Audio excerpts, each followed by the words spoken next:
आपका स्वागत है। आज हम मोहम्मद ज़ोइनाल आबिदीन के काम की गहराई में उतर रहे हैं और ख़ास तौर पर उस एक सवाल पर ध्यान देंगे जो शायद हम सबको परेशान करता है, अपनी मानसिक ऊर्जा वापस कैसे पाएं। ये सवाल आज के दौर में मुझे लगता है पहले से कहीं ज्यादा जरूरी हो गया है। हाँ, ऐसा लगता है जैसे हम सब एक अंतहीन मानसिक शोर में जी रहे हैं। बिल्कुल। हमारे पास आबिदीन के विचारों का एक सार है जो ख़ास तौर पर उन आधुनिक पेशेवरों के लिए है जो महसूस करते हैं कि उनका दिमाग कभी बंद ही नहीं होता, हमेशा चलता रहता है। और आबिदीन शुरुआत ही एक बहुत कह सकते हैं चौंकाने वाले विचार से करते हैं।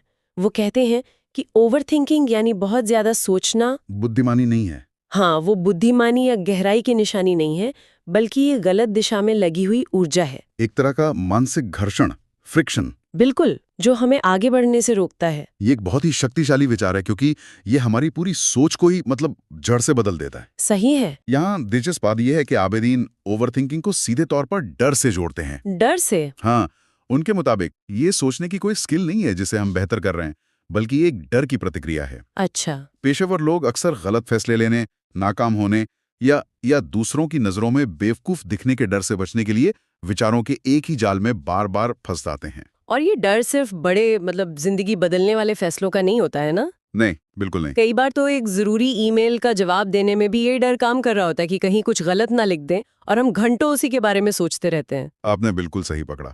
ये छोटे छोटे पलों में जमा होता जाता है। हम हर कौन से सोचते हैं, हर संभावना का विश्लेषण करते हैं, इस उम्मीद में कि कोई गलती ना हो। हाँ, इस उम्मीद में कि हम किसी भी गलती से बच जाएंगे। लेकिन इस प्रक्रिया में हम असल में कोई फैसला ही नहीं ले पाते और वहीं अटके रह जाते हैं। और स्रोत एक बहुत शक्तिशाली उपाय बताता है।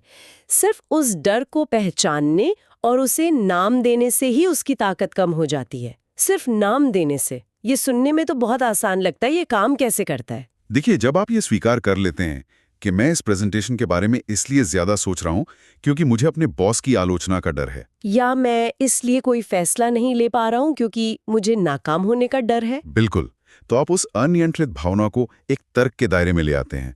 इससे वो एक अनजान बड़ी सी चिंता एक पहचानी हुई समस्या बन जाती है जिसे सुलझाया जा सकता है। हाँ, डर अंधेरे में फलता फूलता है, उसे नाम देना उस पर रोशनी डालने जैसा है। वाह! तो हम अक्सर सोचते हैं कि हम एक जटिल समस्या को सुलझा रहे हैं, जबकि असल में हम सिर्फ एक डर से भाग रहे होते हैं। सही कहा। ठीक है, तो अगर हम अपने डर को पहचान लें, तो अगला कदम क्या है? सिर्फ डर को जानना ही तो काफी नहीं है। हम उस सोच के जाल से बाहर कैसे निकलें? यहीं पर आबिदीन का दूसरा शक्तिशाली विचार आता है, स्पष्टता, क्लैरिटी। स्पष्टता। वो कहते हैं कि क्लैरिटी मानसिक भंवर को खत्म कर देती है। जब लक्ष्य साफ नहीं होते तो दिमाग के पास भटकने के लिए एक अंतहीन मैदान होता है। और वो हर क्या होगा अगर वाली स्थिति का विश्लेषण करने लगता है। हाँ, क्योंकि उसे पता ही नहीं होता कि आखिर जाना कहाँ है। इसका कोई उदाहरण दे सकते हैं? जैसे काम की जगह पर ये कैसे दिखता है? जरूर। मान लीजिए किसी मैनेजर को कहा जाए कि एक अच्छी रिपोर्ट बनाओ। ये तो बहुत अस्पष्ट है। बिल्कुल। दिमाग तुरंत सोचने लगेगा, अच्छी का मतलब क्या है, किसे अच्छी लगनी चाहिए, कितनी लंबी होनी चाहिए, इसमें क्या क्या शामिल होना चाहिए। हाँ, और यहीं से ओवरथिंकिंग का लूप शुरू हो जाता है। दिमाग के पास कोई ठोस शुरुआती बिंदु नहीं होता, इसलिए वो हवा में ही चक्कर काटता रहता है और अंत में शायद घंटों सोचने के बाद भी काम शुरू ही नहीं हो पाता। बिल्कुल। लेकिन आबिदीन कहते हैं कि जैसे ही काम में अगला कदम स्पष्ट होता है, गति वापस आ जाती है। अच्छा। अगर उसी मैनेजर को कहा जाए कि अगले 1 घंटे में पिछले क्वार्टर के सेल्स डेटा को 3 मुख्य बिंदुओं में सारांशित करो और उसे एक स्लाइड पर डालो, तो अब दिमाग के पास सोचने के लिए कुछ ठोस है। सही। उसे पता है कि क्या करना है, कहां से शुरू करना है और कब रुकना है। वो अंतहीन विश्लेषण खत्म हो जाता है। तो स्पष्टता का मतलब पूरे रास्ते को जानना नहीं है, बल्कि सिर्फ अगले 1 या 2 कदम को साफ साफ जानना है। हाँ, और स्पष्टता के साथ ही एक और शक्तिशाली उपाय है एक्शन, यानी काम करना। एक्शन। आबिदीन का दृष्टिकोण बहुत सीधा है। सोचने से और सोच पैदा होती है। ये तो एक दुष्चक्र जैसा है। हाँ, ये एक ऐसा चक्र है जिसे तोड़ना जरूरी है। जब हम सिर्फ सोचते रहते हैं तो हम अपने दिमाग को और ज्यादा विचार पैदा करने के लिए कच्चा माल दे रहे होते हैं। ये आग में घी डालने जैसा है। आप एक समस्या के बारे में सोचते हैं, जिससे और सवाल पैदा होते हैं, और फिर आप उन सवालों के बारे में सोचने लगते हो, और ये कभी खत्म नहीं होता। सही कहा। और इसे तोड़ने का तरीका है एक्शन। आवेदन बताते हैं कि छोटे छोटे बिल्कुल मामूली एक्शन भी इस चक्र को तुरंत तोड़ सकते हैं। तुरंत। हाँ, और राहत देते हैं।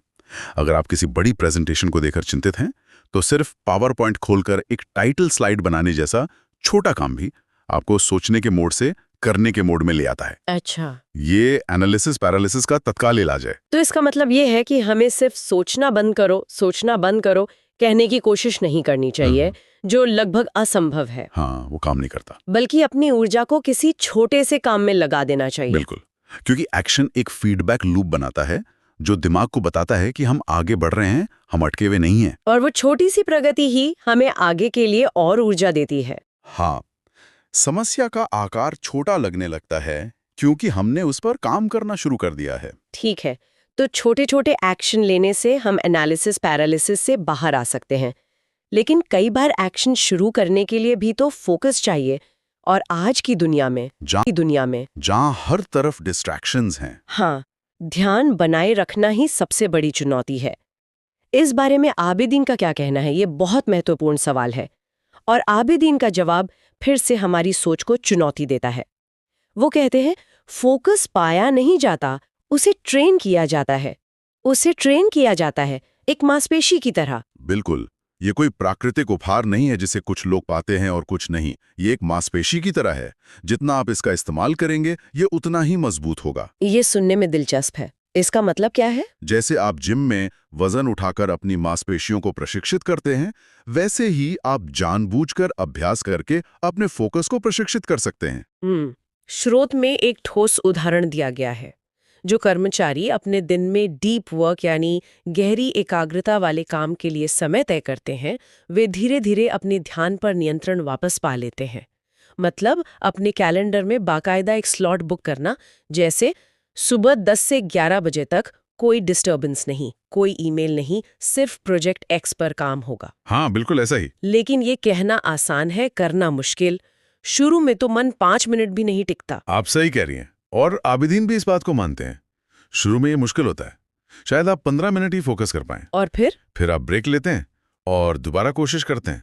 अभ्यास के साथ ये अवधि धीरे धीरे बढ़ती जाती है। महत्वपूर्ण बात यह है कि आप जानबूझकर प्रयास कर रहे हैं। ठीक है। इसी से जुड़ा एक और बिंदु है, मन को शांत करने और फोकस को प्रशिक्षित करने के लिए अपने इनपुट को सीमित करना। मतलब कम जानकारी लेना। हाँ, हम एक ऐसी दुनिया में रहते हैं जहां जानकारी का हमला लगातार होता रहता है। News, social media, email, message, चारों तरफ से। आबिदीन कहते हैं कि बहुत ज्यादा जानकारी चिंता पैदा करती है, क्योंकि दिमाग उन सभी सूचनाओं को प्रोसेस करने की कोशिश करता है और थक जाता है। ये तो बहुत ही जाना पहचाना अनुभव है। मैं एक बार एक नया फोन खरीदने के लिए रिसर्च कर रही थी। मैंने 20 रिव्यू पढ़ लिए और अंत में मैं पहले से भी ज्यादा कंफ्यूज हो गई थी। बिल्कुल, शायद यही बहुत ज्यादा जानकारी से चिंता का उदाहरण है।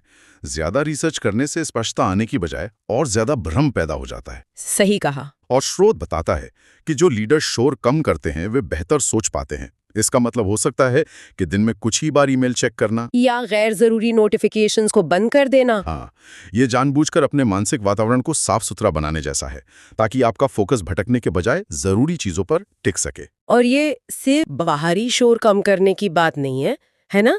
हमारे दिमाग के अंदर भी तो बहुत शोर होता है, खासकर जब हमें लगातार छोटे छोटे फैसले लेने पड़ते हैं। ये भी तो हमारी मानसिक ऊर्जा खत्म करता है। हाँ, बहुत। आपने एक बहुत जरूरी बात कही। ये हमें आबिदीन के अगले विचार पर लाता है। संज्ञानात्मक ऊर्जा बचाने के लिए निर्णय की सीमाएं तय करना। Decision boundaries. हाँ, हमारा दिमाग हर दिन सीमित मात्रा में ही अच्छे और उच्च गुणवत्ता वाले निर्णय ले सकता है। इसे आप एक बैटरी की तरह समझ सकते हैं, जो सुबह पूरी चार्ज होती है और हर फैसले के साथ थोड़ी थोड़ी खत्म होती जाती है। बिल्कुल। तो अगर हम सुबह अपनी सारी ऊर्जा इस बात पर खर्च कर दें कि नाश्ते में क्या खाएं, क्या पहनें और किस ईमेल का पहले जवाब दें, तो दोपहर तक बड़े और जरूरी फैसलों के लिए ऊर्जा ही नहीं बचेगी। और यहीं पर नियम या दिनचर्या बनाने की भूमिका आती है। नियम बनाने से मानसिक बोझ कम होता है, क्योंकि आपको हर बार सोचना नहीं पड़ता। हाँ, जब आपने पहले से ही कुछ चीजों के लिए नियम बना लिए हैं, तो वो फैसले ऑटो पायलट पर चले जाते हैं। ये सिर्फ कपड़े या खाने की बात नहीं है ना? नहीं, सोचिए एक मैनेजर के बारे में जिसे दिन में 50 छोटे छोटे फैसले लेने पड़ते हैं।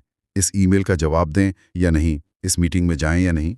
तो वो इनके लिए नियम बना सकता है। हाँ, जैसे मैं सुबह 11 बजे से पहले कोई अंदरूनी मीटिंग नहीं करूंगा, या मैं दिन में सिर्फ 3 बार ईमेल चेक करूंगा। इससे उसकी मानसिक ऊर्जा उन 2-3 बड़े स्ट्रेटेजिक फैसलों के लिए बची रहेगी जो असल में मायने रखते हैं। तो ये सारी ऊर्जा बचाकर, फोकस को ट्रेन करके और स्पष्टता हासिल करके हम करना क्या चाहते हैं? मतलब इस सब का अंतिम लक्ष्य क्या है? इसका अंतिम लक्ष्य है फ्लो की स्थिति में पहुंचना, जिसे अक्सर जोन में होना भी कहते हैं। फ्लो। ये वो जादुई अवस्था है जब आप अपने काम में पूरी तरह से डूब जाते हैं, समय का पता नहीं चलता, आपका प्रदर्शन शिखर पर होता है और काम सहजता से होता है।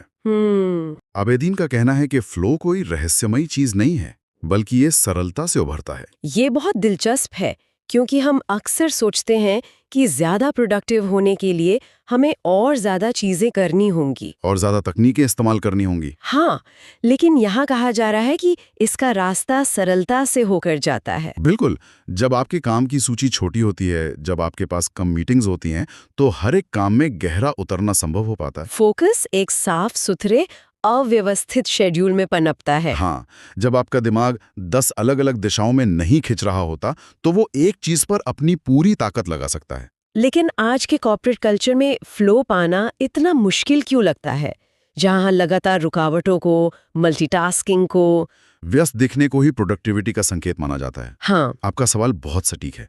हमारी काम करने की संस्कृति ही अक्सर फ्लो की दुश्मन होती है। तो आबेदीन का दृष्टिकोण इस संस्कृति को चुनौती देता है। बिल्कुल, वो कहते हैं कि पूरी तरह से एक काम में मौजूद रहना सिर्फ काम की गुणवत्ता ही नहीं, बल्कि उसकी गति में भी सुधार करता है। तो ये प्रोडक्टिविटी हैक से कहीं बढ़कर है। हाँ, ये सिर्फ काम निपटाने के बारे में नहीं है, बल्कि काम को बेहतरीन तरीके से करने और उस प्रक्रिया में संतुष्टि पाने के बारे में है। और इसका नतीजा सिर्फ बेहतर काम नहीं है, बल्कि एक बेहतर मानसिक स्थिति भी है। स्रोत का आखिरी बिंदु इसी पर है। जब मन को आराम मिलता है, तो खुशी लौट आती है। हाँ, क्योंकि लगातार ओवरथिंकिंग, चिंता और ध्यान भटकना बहुत थका देने वाला होता है। ये हमारी ऊर्जा को सोख लेता है।